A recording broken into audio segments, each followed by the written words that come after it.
नमस्कार विद्यार्थियों, study 29 academy के एक और नई वीडियो में आप सभी का स्वागत है। आज हम कक्षा 8 की गणित की कार्य पुस्तिका का कार्यपत्र गुणसूत्र हल करेंगे। तो इस कार्यपत्र को समझने के लिए वीडियो को शुरू से लेकर अंत तक देखें और अपना कोई सुझाव हो तो कमेंट बॉक्स में जरूर लिखें। सबसे पहले हम देख लेते हैं दक्षता।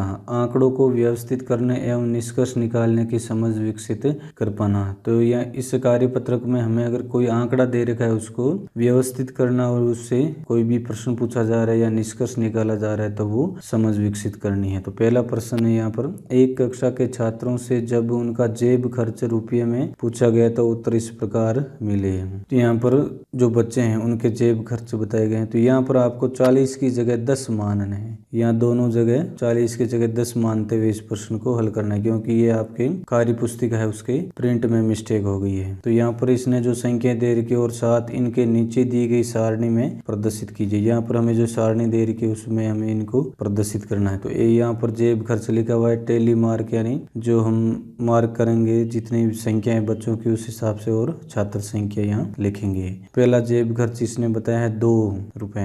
तो 2 रुपए वाले 1 2 3 4 5, तो हम यहाँ मार्क बना देंगे 1 2 3 4। 4 तो हम सीधी रेखा बनाएंगे और 5वें के लिए हम इनको क्रॉस करते हुए आडी रेखा बना देंगे। तो ये हो जाएगी 5 की संख्या, यहाँ पर लिख देंगे 5। ये टेली मार्क हो जाएगा 5 संख्याओं का। अब है 4, 1 2 3 4 5। 4 रुपए भी 5 बार है, तो 1 2 3 4 और ये 5 और यहाँ लिख देंगे 5। अब है 5 रुपए वाले 1 2 3 4 और 5। 5 छात्रों को 5 रुपए जेब खर्च दिया जा रहा है, तो ये भी लिख देंगे 5। अब है 10 वाले, तो हम ये और ये 2 हो जाएंगे 10 के, तो 2 टेली मार्क खींच देंगे और यहाँ पर लिख देंगे 2। अब इनको जोड़ लेंगे 15 और 10 25, योगफल आ जाएगा 25, यानी कुल छात्रों की संख्या 25 हो जाएगी। सारणी को पढ़कर बताइए। पहला है 5 रुपए जेब खर्च वाले छात्रों की संख्या कितनी है।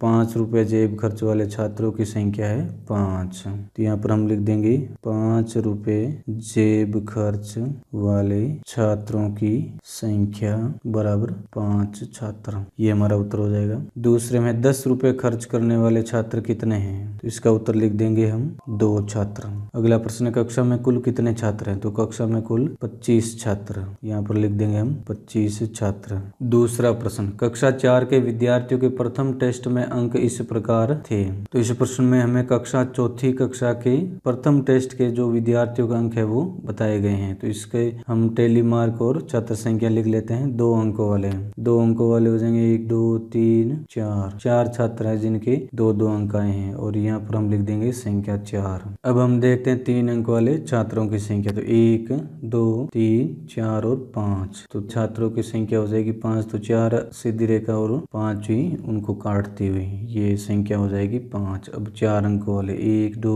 3 और 4, तो यहाँ हम टेली मार्क खींच देंगे 4 और संख्या लिख देंगे 4। 5 अंक वाले छात्र 1 2, 5 अंक वाले छात्र हो जाएंगे 2 और यहाँ लिख देंगे 2। 6 अंक वाले 1 2, ये भी हो जाएंगे 2, यहाँ पर लिख देंगे 2। अब प्रश्नों को हल करते हैं। सारणी को पढ़कर बताइए। पहला है सबसे ज्यादा छात्रों के प्राप्तांक क्या है। तो सबसे ज्यादा छात्र 5 और इनके प्राप्तांक है 3 अंक, तो यहाँ पर उत्तर आ जाएगा 3 अंक है जो सबसे ज्यादा छात्रों के आया है। दूसरा है 2 अंक प्राप्त करने वाले छात्रों की संख्या कितनी है। तो 2 अंक प्राप्त करने वाले छात्रों की संख्या है 4, तो यहाँ पर हम लिख देंगे 4 छात्र। कक्षा में कुल कितने छात्र हैं। तो कुल छात्र की संख्या ज्ञात कर लेते हैं। 4 और 5 9 और 4 13 और 4 17 हैं। तो 17 छात्र है वो चौथी कक्षा में जिन्होंने पहला टेस्ट दिया। प्रश्न संख्या 3, कक्षा 5 के छात्रों से जब उनके परिवार में सदस्य संख्या पूछी गई तो सारणी इस प्रकार बनी है। तो परिवार के सदस्यों की संख्या टेली मार्क और छात्र संख्या।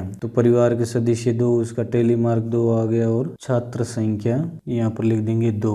अब परिवार के सदस्यों की संख्या 4 वाले छात्रों का यहाँ पे संख्या है 10 छात्रों की, तो टेली मार्क बनाएंगे हमें 1 2 3 4 और तो तिरछा काट देंगे 1 2 3 4 और तिरछा, ये हो जाएंगे 10 छात्र संख्या का टेली मार्क। अब 5 सदस्यों वाले छात्रों की संख्या है 9। तो इनके टेली मार्क बनाएंगे 1 2 3 4 और ये तिरछा काट के फिर वापस 4, 5 और 4 9।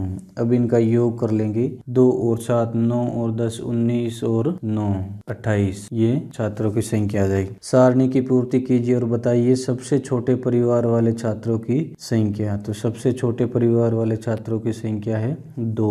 तो यहाँ पर हम लिख देंगे 2 छात्र। अब अगला प्रश्न है सबसे बड़े परिवार वाले छात्रों की संख्या।